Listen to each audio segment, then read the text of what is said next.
Hello guys, I know nga aniya na pod ko karon and gusto lang na akong makig-istorya tabi-tabi sa sitwasyon nato karon diha sa Pilipinas. I feel the calling of the Lord. My heart is feeling the heaviness and the pain and hard um, how hard life during this time. So ang atong hinumduman guys kay lisod kaayo labang patong na tungging na nabiktima gid nga nabanlas tong ilang balay unya ang government official is kuan nang pangluyahan simpre ang ato ang mga government officials o na katong mga kanang diha sa Negros Oriental and other so as other country is also sending support for the Philippines what's taking place diha sa Canlaon o part sa Cebu diha sa Bacolod and glory to God sa Luzon agi-spare ni Lord ang iyang mga kamot iyang gamit ang mountain sa Sierra Madre. So guys, akong basahon ni nga verse Matthew 11 verse 28 to 30. Duol kamo kanako kamong tanan nga gikapuyan og gibug-atan sa inyong gipas-an og papahulayon ko kamo. Isangon ang akong yugo og sundan ninyo ako kay malumo ako og mapaobsanon sa espiritu og makapahulay kamo. Sayon ang akong yugo nga akong isangon kaninyo ug gaan ang ipapas-an ko kaninyo. So mao na siya guys.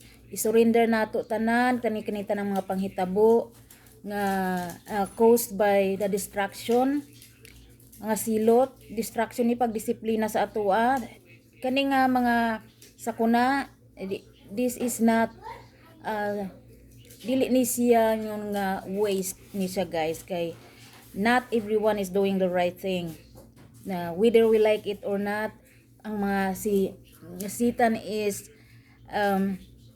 mo na siya prince diri sa kalibutan deceiver na siya he is a liar he is a father of all lies owner sa mga kabuton in John 10:10 so ang John 10:10 nagaingon apan ang katawan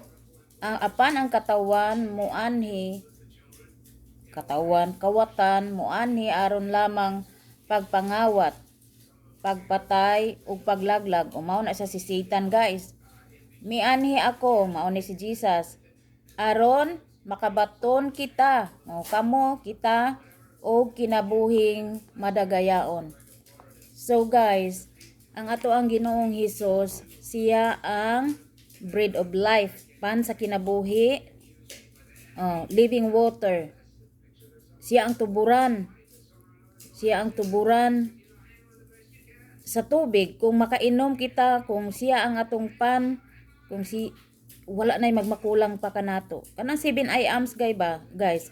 Guy. Na 7 I ams mao na siya ang kuan ni Lord ni Jesus. So no one comes to the Father except through Jesus. So in John 14:6 it says si Jesus mitubag ako ang dalan ang kamatuoran ug ang kinabuhi walay makaadto sa amahan kun dili moagi kanako. So we need Jesus guys. No one comes to the Father except through Jesus.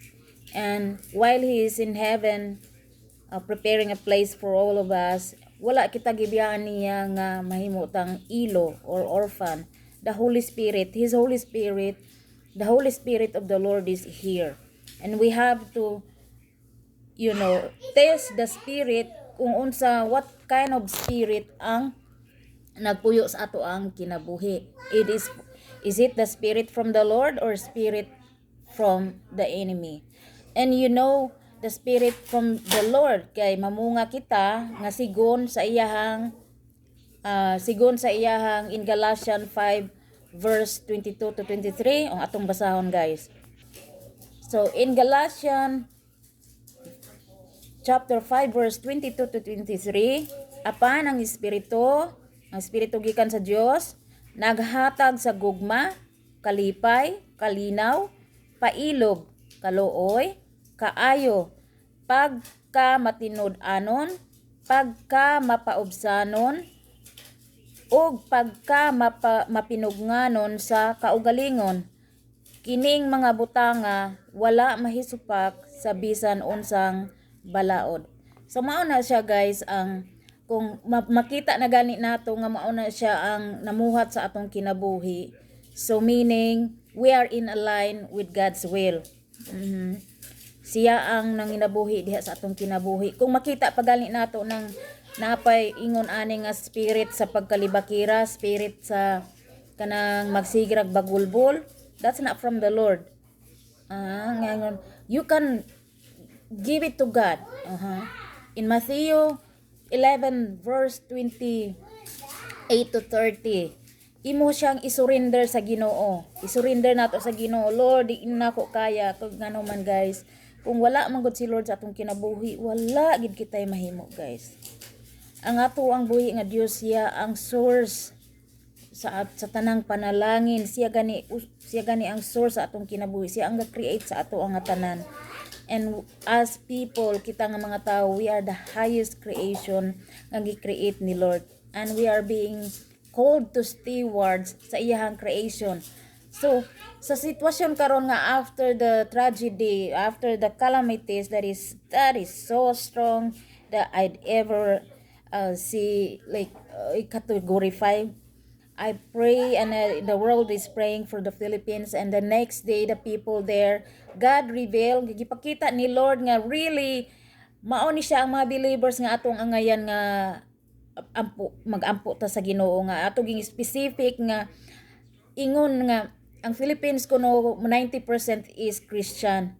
They are not really 90% is Christian diha sa Pilipinas kay ngano man there is Christ there, pero nag-worship ang paganism.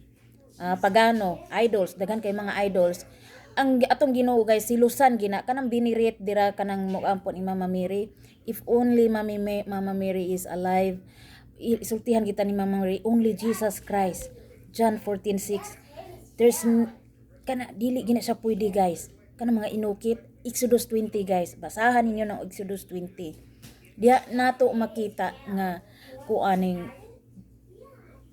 dili gina pwede. 10 commandments, the first commandments, isilusan gina atong Ginoo mga palangga.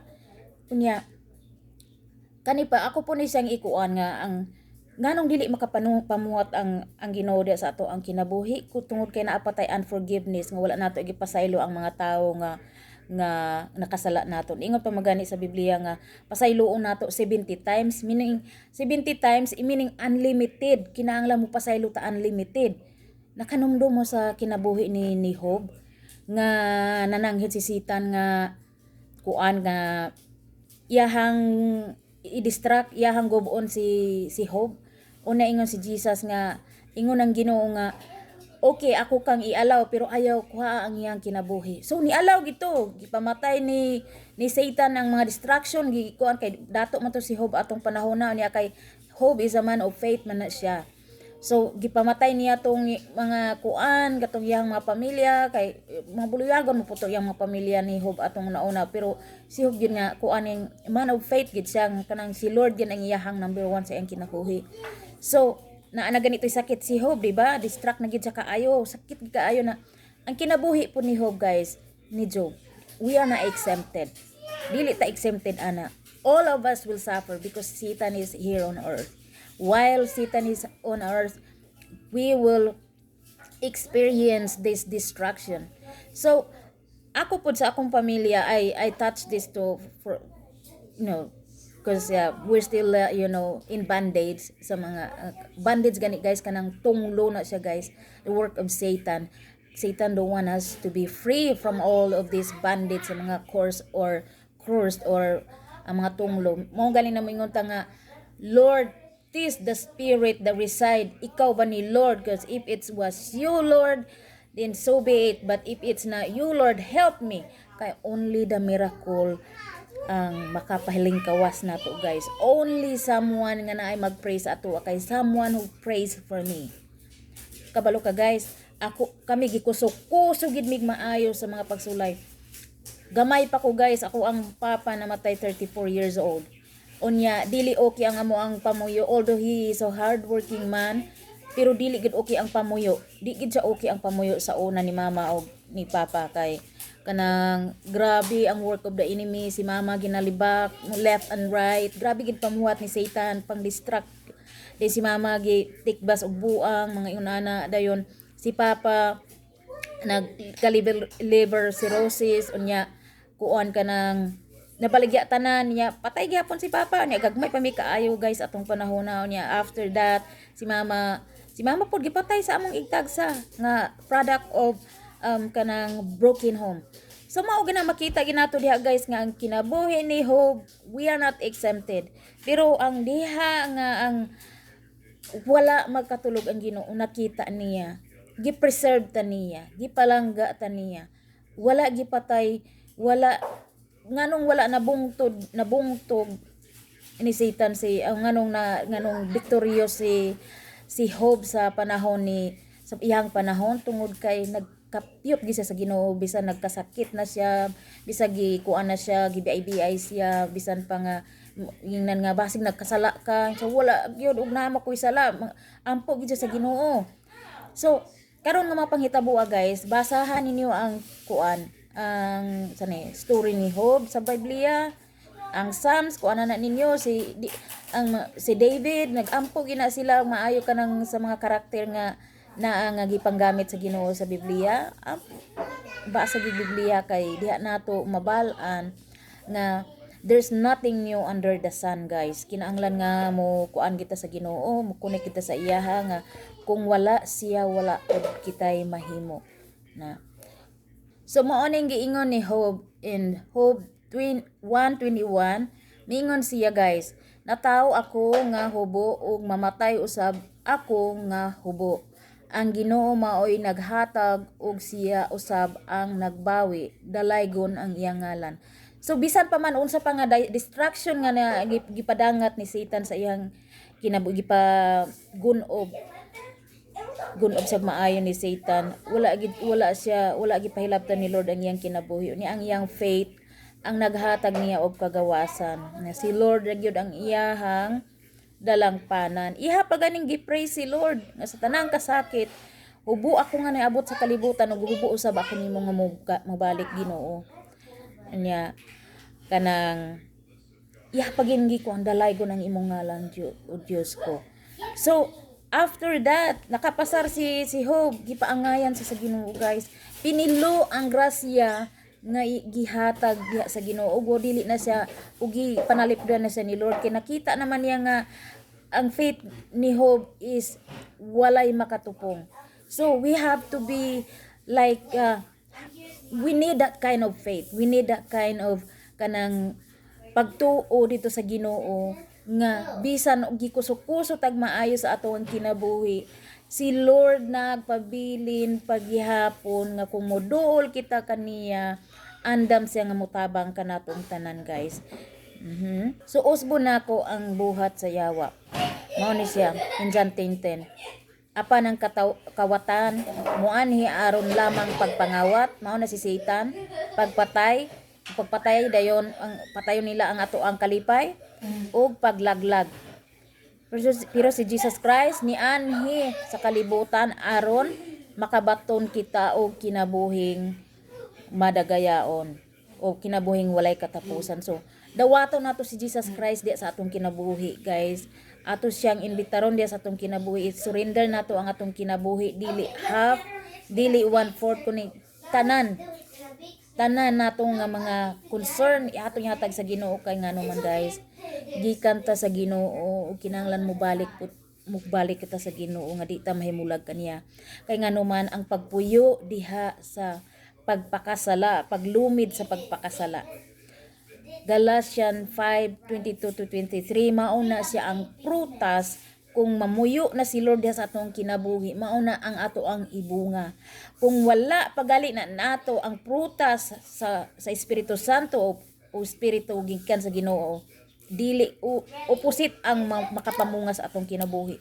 Ug kinahanglan imuhagi na sa ingon, Lord, spare me, help me. Kana nga upat ka words, help me, HELP, mao na siya pinaka powerful that you could ever have. Lord, help me. Mao na siya pinaka powerful nga words that we can have. Nga mangayo gid kitag tabang sa Ginoo. Okay guys, kuan naman kanang na naingon naman ni ani ang distraction ni Satan, daghan naman sang na-deceive, daghan na sang nailad guys. Unya pinahanglan nga I pray nga through my prayers to the prayers of other believers nga na nakahigawas na kay kita maging tanan na guys, kita ginang tanan kanang mga believers nga na nagserbisyo kuha na sila kanang na-deliver na sila, na-deliver ni sa ato ang Ginoo nga nakalingkawas sila nga sa daan nga bad spirit nga nag-reside sila, nakalingkawas sila. Unya kung nakalingkawas na gani ka, kinahanglan rooted gi ka, basag Bible, go to church. Kay ngano man kung muundang ta guys, mo nay giingon kung muundang tagkaon sa ato ang physical food mo ning mga rice, gutumon gid ta. Kung muundang tagkaon mo ang pulong sa Ginoo man gud ang kuan man na siya kanang quiet ate, quiet. Not too much na ang pulong sa Ginoo man sa pagkaon sa ato ang kalag. So kung walay kaon atong kalag, makuan kita ma-stop ang Elisha near planes. No. Okay. And the Aginat. Oh wait, Koy na distract ko sa akong mga anak guys. So basahon nato ning Second Chronicles kay distraction ginaangi ko an sa John 10:10, distraction ginang ko ni Satan na pagpangguba gina siya, just like what happened to Job, just like what happened to our life. Kinahanglan nga kung naay nakasala ninyo, i-forgive gina ninyo guys, kay we are forgiven sinners. Hinumduman sa pulong sa Ginoo nga mupasaylo kita, unlimited ang atong pagpasaylo sa mga nakasala kanato. Kay kung natay unforgiveness, meaning wala nato gi total surrender, wala nato gihatag sa Ginoo ang ato ang kinabuhi ngadto sa iya ha. So naa naman ni nga distraction, mga silot guys, ang uban wala gid ni nagpatuo, ang uban gahi gid kay stiff neck, gahig ulo, gahig liog, kanang stiff necks kani mga gahi kinahanglan gina si Lord gina milagro lang gina sa Ginoo nga mahumok ang ilahang kasing-kasing. Through our prayers nga mamuhat si Lord sa ilahang kasing-kasing nga pamuko ni Lord ang ilang kasing-kasing, ang ilang dalunggan sila nga makabati, ang makita ang ilang spiritual eyes nga makakita. So mao ni siya kay naa naman ta daghan naman tang tungod sa distraction, tungod sa pangpangguba ni Satan. Daghan siyang nalingla sa kalibutan. Sa totoo lang guys, wala man ay si Satan, wala na siya gahom nga siyara. Ang makagahom ra na siya kung makapagamit na siya sa mga tao. Kay ang mga tao mulihok man na muna siya after na siya sa creation sa ato ang Ginoong Hesukristo, after na siya sa creation nga he wanted worship to. And remember nga gitintal ganin ni Jesus Christ atong nag fasting siya 40 days. Itintal siya pero maayo gina nga kita nga mga believers kung kitang katawhan sa kita, ikaw, kita tanan nga root magkuan kita kanang memorize nato ang naa sa Biblia nga we cannot live by bread alone, but kung na si Jesus atong kinabuhi, we are complete, we have everything kasi ang tuburan sa tanang panalangin na really like financial ikadugang lamang na tanan guys, kanang maayong pangunaw na ikadugang na lang man ni Jesus Christ diha sa imuhang kinabuhi nga kanang mingon ka you worship sa kanang ni worship nimo ang kapigaduhon, that's not from the Lord. Kay kung anak kita sa Dios, iya gitang paangayan, kinahanglan mo stick gi ka sa Ginoo nga Lord help me, mao gina siya, help me Lord ana. So mao ni na in Second Chronicles in 7 verse 14. So ug kon ang katawhan nga akong tinawag modangop kanako sa dakong pagpaubos ug mobiya sa ilahang pagpakasala, patanglinghugan ko gayud sila ug pasayloon sa ilang mga sala ug ibalik ko ang kadagaya sa ilang nasod. Mao na siyang importante gina kaayo guys ng mga tagpasaylo nga mobiya ta sa atong pagpakasalaog muduot ta sa Ginoo. Kay maura ginaybugtong paagi nga makalingkawas ta ani nga distraction aning pagdisiplina ni Lord kay ang mga tao wala mag-inusab, gidisiplina wala maminaw. Unya ang kahakog na sa government, not all guys pero ang naamagod sa gobyerno guys kanang kasagaran nila dili sila Christian, they don't believe in they don't believe that the Lord that is who created the heaven and earth. They have other gods, they even worship the you know. That's why they did that to themselves, and now the people is suffering from what Satan did in their life.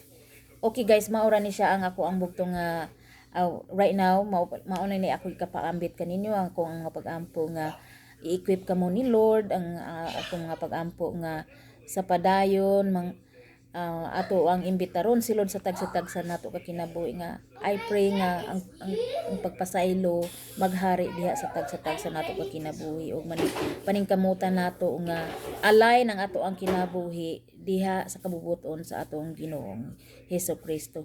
God bless you guys and see you in my next video.